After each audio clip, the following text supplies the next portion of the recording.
এই মারাত্মক গরমে চটপটা মশলাদার মজাদার কামরাঙা মাখা দেখেই তো জিভে জল চলে আসছে। আর খেলে পরে কেমন লাগবে ভেবে দেখো একবার। তো চলো ঝটপট করে বানিয়ে ফেলি। আজকে বাজারে পেয়ে গেছিলাম এই কামরাঙাগুলো, তো সেই জন্য নিয়ে চলে এসেছি। আগেও অনেক রকমভাবে অনেকগুলো ভিডিও করেছি কামরাঙার, তো আজকেরটাও একটু আলাদা টাইপেরই হবে। আর দেখো প্রথমে কামরাঙাগুলোকে ভালো করে ধুয়ে নিয়ে কেটে নিয়েছি, তারপরে মাঝখান থেকে বীজটাকে সরিয়ে নিয়েছি, কারণ এই কাবাব মে হাড্ডি মানে বীজটা যখন মুখে আসবে তখন খেতে একদমই ভালো লাগবে না।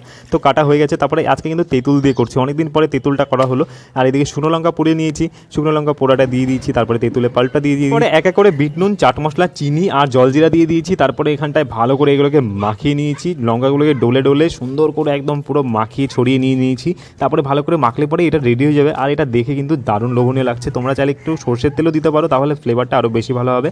তবু আমার কাছে এটা বেশ ভালো লেগেছে। আর জম টকের মতন হয়েছিল, কামরাঙাটা অতটা মিষ্টি ছিল না, তো তাও আমি তো কোনো মতনে খেয়েছি। তো তোমরা যারা টক খেতে পছন্দ করো তাদের জন্য কিন্তু এটা সেরা সেরা হবে। তো ভিডিওটা কেমন লাগলো জানিও, ভালো লাগলে লাইক শেয়ার সাবস্ক্রাইব।